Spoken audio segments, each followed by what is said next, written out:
Chapter 852, Them Gamma Boys!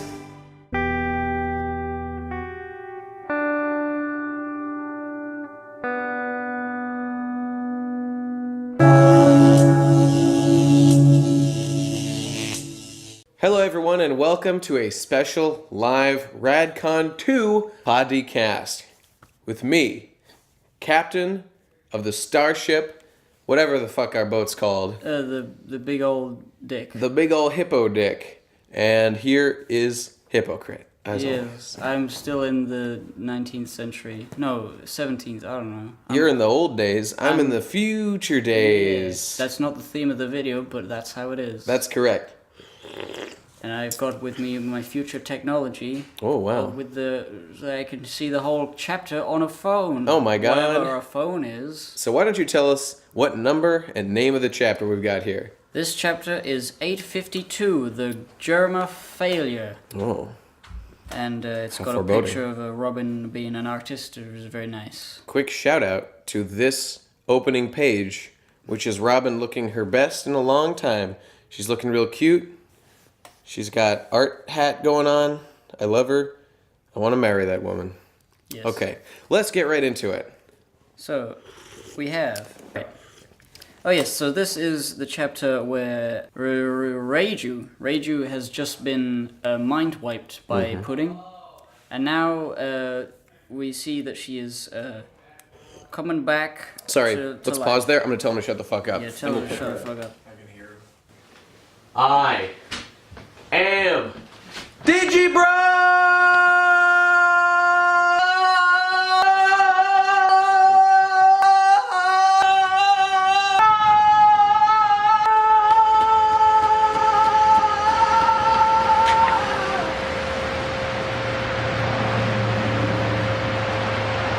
Right, this chapter is chapter 852, something or other thing. Germa failure. Germa Failure. And we immediately come back to Reiju after her mind wiping by Pudding with her new power that we learned about. The Memo no Mi, which is a really cool film effect that I like. Yeah, and she's waking up after in the infirmary, and we get Sanji coming in. And obviously, since he heard the conversation last time, he's going to tell her what happened. And this is the main part of the chapter. Makes me wonder a little bit narratively, like why Oda had Pudding wipe Reiju's memory, because she immediately finds out again everything she just forgot because Sanji told her. And I understand that Sanji, like that was to display her power so that we know what her power is. Narratively, it makes sense. It just feels a little... This isn't even a criticism. This is a bullshit criticism. It's funny to me that she immediately gets her memory wiped and then immediately finds out everything she just forgot. Yeah. That's all. I mean, I guess the point is that it's supposed to be like she didn't know Sanji was watching, and since Sanji was watching, it's. That's right. But now he knows her power, which is like it's the opposite. You know, he's gained information. The good guys have gained information instead of and. It's there's the creaking of our ship there. Everyone's really treating Pudding as if she's definitely evil, though. This chapter makes no attempt to cast her in a favorable light at all. Yeah, I can't remember what we were saying last time about our theories regarding Pudding. I think generally it feels like it's just going to be played legit. I'm not sure whether It's feeling more that way. like it's just she's evil, she's just doing stuff. But Oda likes to surprise us, though, so we'll see. Yeah, we will see about that. I'm not too enthusiastic about this whole like she immediately finds, the thing after. Got this. God damn it! Our boat is too fucking creaky. Shut the hell up! Yeah, we are on the boat. It's just sort of It's just sort Our starship is made of wood. Our starship is made of wood and anime posters and a guitar in the background. But whatever. Sometimes when you're a pirate, you don't have enough of the ocean in the background, such as is right now. But anyway, we get immediately switch back to the prisoner's library, where Luffy and Nami are being freed by Jinbei from the book. And it's interesting, the book the only way to get out is to literally burn everyone inside the book. Everyone's on fire! Everyone is on fire. Including Nami and Luffy. It's fucking rad. And he just has a bucket of water and he sprays it on them. Yup. I like that, though. Makes sense. Makes sense. I like these kind of goofy devil fruit weaknesses they have. There was a comment Nami said, like, I get the feeling we've been through something like this before. I'm not sure what she's referring to. Oh, I know what she's referring to. She's definitely referring to the incident on Little Garden where they were trapped and Zoro was cutting cut off his fucking legs and they were saved by fire in the almost the exact same situation as here. Fire, so everything that I mentioned melted. about the Mr. 3 situation with the candle thing that was going to kill him, exactly the same situation. And Nami said it, which I thought was cool. That was very cool. Mm-hmm. So now Jinbei's here and he's all laughing like, haha, I'm a fucking enemy now. We got, I cut my ties. It's all over. Big Mom's gonna kill me, but that's okay. I like you guys more. Yep. And still appears to. We know that he lost something. We just still don't know what. Probably just a whole bunch of lives off his years off his life. A whole bunch of lives off his video game. If he was a cat man, he would have. If he was playing video games, he needs to get some more 1-ups. But this really makes me think more and more. We're going to get to the end of this arc, and the big thing is going to be Jinbei gave up all the years of his life, and he's going to die right at the end. And then it's going to be like, no! He doesn't look that old. I don't think he's going to die of old age. I don't know if necessarily Big Mom stealing years off your life makes you look older. The son that she took like 50 years from at the beginning of the arc, he didn't look any different. So I'm just telling, my personal hypothesis is that at the end of this arc, we're going to see Jinbei die of time removed from his life. But we'll see. Maybe he'll be about to die and Big Mom will be like, no, you're a good boy. Take your life back. I don't know. Yeah. I don't know. I'm not sure whether that's going to happen, but I know you hope that he dies because fuck him. I just don't think he's interesting enough to be a crew member, but we'll see. Right. Big things are going to happen with Jinbei this arc. So definitely, we'll know. So then we get Luffy doing a good old remembering that is promised to Sanji that he would only eat something that Sanji cooks for him, and even though he's fucking dying of hunger, he's like, no, fuck food, I'm just gonna fucking kill everyone. This is the beginning of the payoff to the whole I'm not gonna eat until you make me food thing, until Sanji makes him food so he has to get Sanji back. So my initial thoughts when that happened were that, like, how much time is really going to pass? And is this going to be bullshit? And it's now been, I believe, about 2 days or so. Has it been 2 days since he got captured? It might have just been 1 day since that happened. And I think true. It's just been like 1 night and 1 day. It's the beginning of the next day. I think it's not been that long. He had the whole fight. Something. Okay, so since he last ate, he had the whole giant fight with Biscuit, and he won. And that took 24 hours of fighting, and he was eating crackers the whole time. He was eating the biscuits or whatever that guy was before making. He met up with Sanji. Right. I'm just painting the scene for the continuity of how recently Luffy has eaten. So he ate a whole bunch of biscuits when he was fighting that guy. And right after that fight, he met up with Sanji, and that's when he said, I'm not going to eat since then, and it's probably been about a day since then, I believe. Yeah. So it's been maybe 24 hours. Luffy's starting to get, like, debilitatingly hungry, which, like, we've seen Luffy and the gang starve on the boat for, like, days, and he wasn't dead. So this is straining things a little bit, but he did have a giant fight, so I don't know. We'll see. It depends on how Oda handles it. Yeah, and then Luffy just rushes off, up the stairs, away from Jinbei and Nami, into a bunch of other guys. Oh, by the way, Nami got burned, and she was covering her tits, and was looking real sexual. Oh, shit, let me go zoom in on that. Yeah, zoom in on that shit, my dude. I'm going. She's all like, ew, because her bra's falling off, and she's being sexual. Zoom! Nice. Alright, then we're cutting back to Sanji and Reiju, and he's telling her everything's fucked, and I thought I could save the world by giving up some things, and it's like, oh, I'm so pathetic, how could I have believed that this would be the way it would He's basically expressing all the things that we talked about, like, there's no way this is going to work. Yeah. You're going to have problems no matter what, but he's realizing it now. Yeah, and she's And by the way, we were saying that, like, the whole thing about how Sanji can see the hearts of women. Like, that was really hardcore established in Dressrosa when he saw that Rebecca was a good guy, even though she was, like, murdering him at the time, at that moment. So the fact that he is seemingly just giving up on Pudding, and I mean, his language is a little vague. He's not saying like, oh, Pudding's definitely evil. He's more like, my plans would never have worked. Like, this isn't going to work out after all. So it's possible that Oda is constructing himself some loopholes here, but it definitely feels more like she's just evil. So Yeah. the vice is tightening every chapter as to whether or not it's possible for her to actually be good. But we'll see. In this conversation, Reiju is talking about how she never liked the rest of her siblings and her father. Yeah. Or that she thinks that they all deserve death as well as her because... Yeah. There was this odd thing about, she's like programmed, she can't disobey, which is not what I thought would have been like... I feel like they feel like humans, but they keep telling that they're like literally programmed to be exactly the way they are. We find out some of the real lore as to what exactly the fuck these kids are and what makes them different from normal people.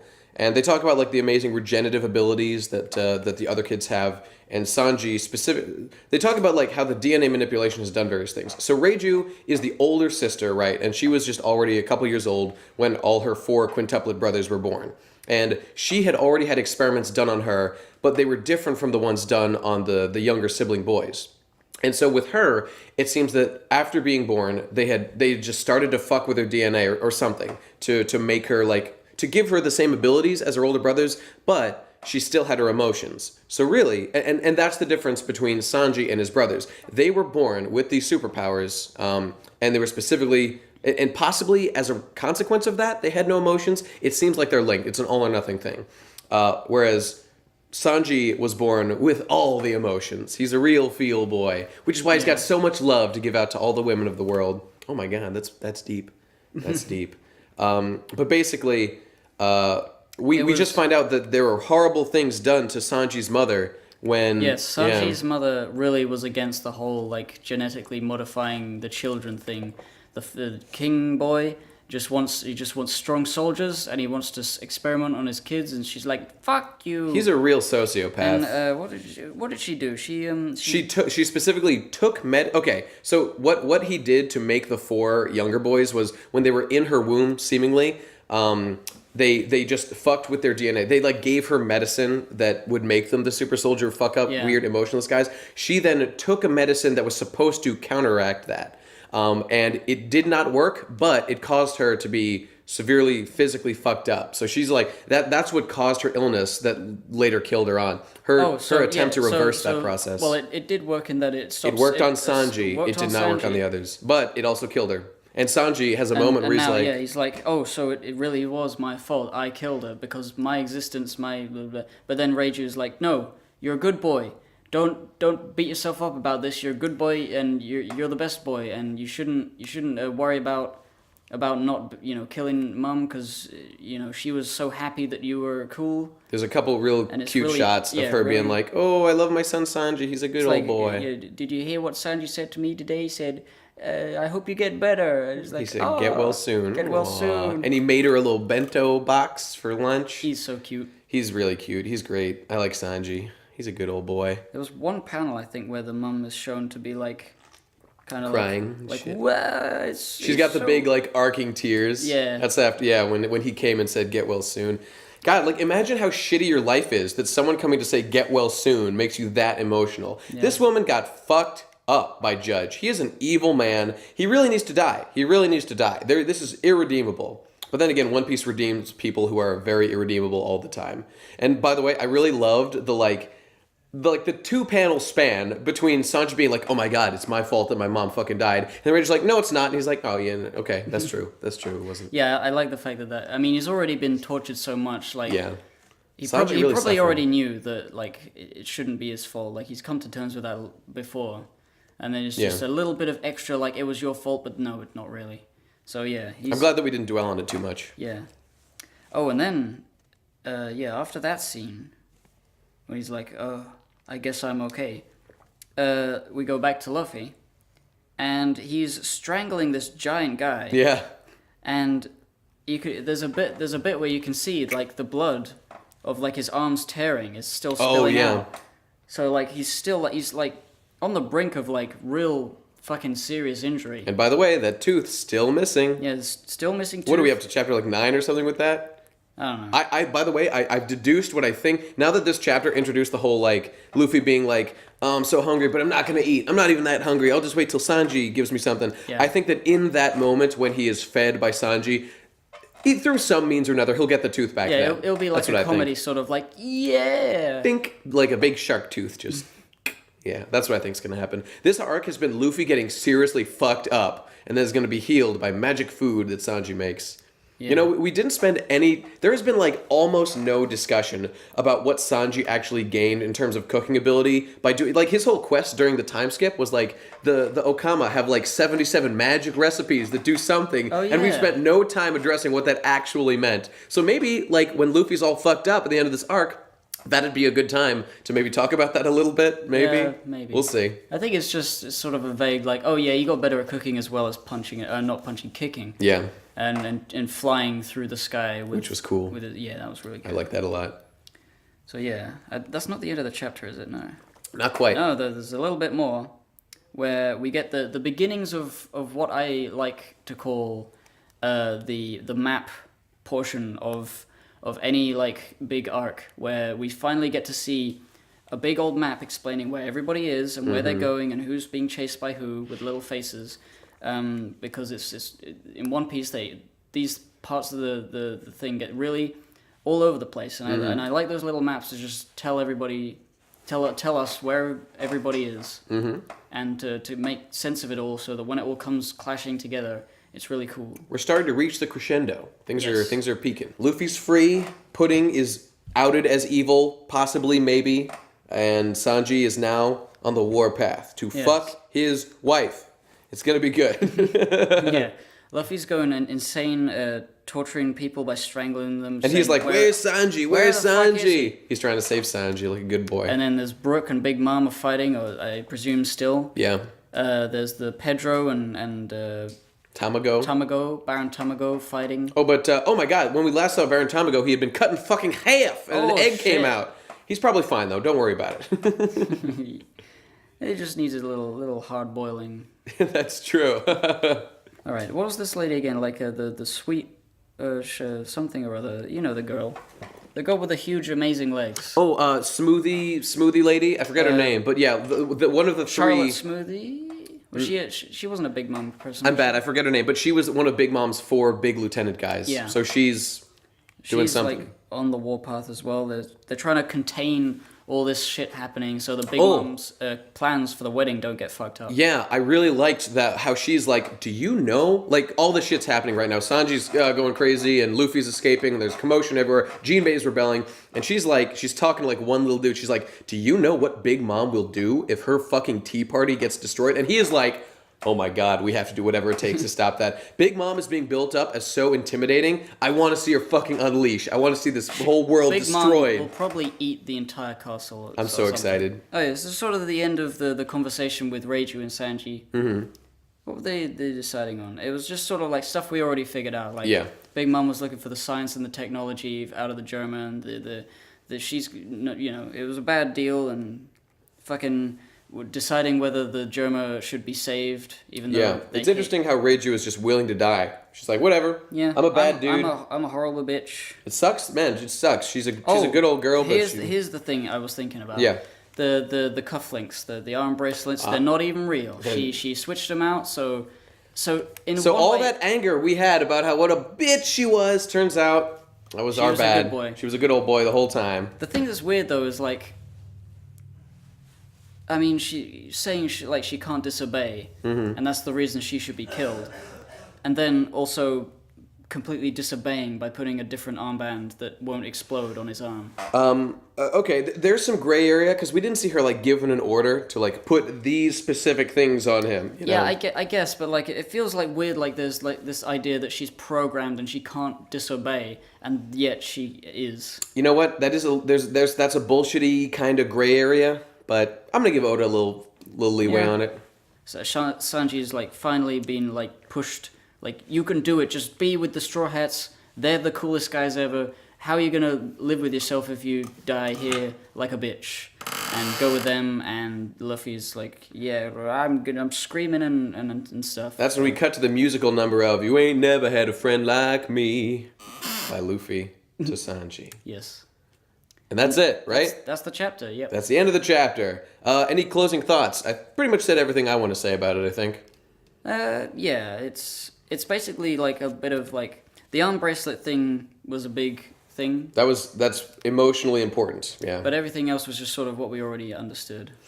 I'm feeling more emotion, more care for Reiju than I have up to this point. Yes. She's turning out to be a good person. Die. I hope at least she lives. If she dies, then it'll be pretty bad. I'll be sad. I'll be sad if she dies. I wouldn't even be sad if like all the Germa guys lived. I suppose it might be interesting if like the King Judge gets killed in some way, and then the brothers like help Sanji in some way. But yeah. I don't expect that to happen. It would be cool, but it's sort of like they're totally evil. They're totally evil. Maybe something will happen where they'll like a little emotion will bloom at them at the end because Sanji shows them kindness at the end. He gives them a delicious meal. There could be some bullshit like that at the end of the arc. I don't know. They can die. They can live. Whatever. I don't care. They're evil. Yeah. Fuck them. I'm excited to see where this goes because this is ramping up. Everything's smashing together. I want Sanji to beat him up though. Sanji has not gone full ham boy against his brothers yet. I want that to happen. I want him to beat the shit out of him and his dad. All three of them at the same time. That would be amazing. That'd be glorious. Please let it happen, Oda. Please let it happen. All right. I think we're done. Yep. Now, surprise announcement. We actually found One Piece, by the way, when we were out on the seas. And we've got it below deck. Let's just bring it up real quick. One Piece, would you join us out here, please?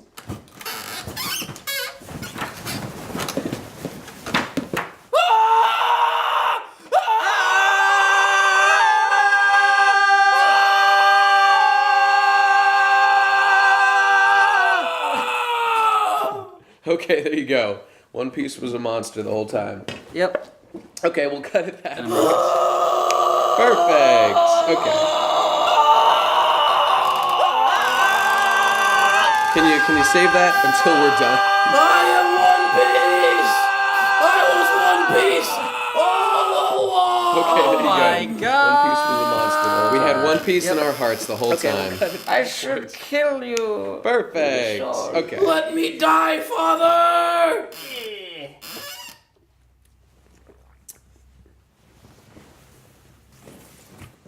Moving on. What happened after that? Yes. What happened after that? There's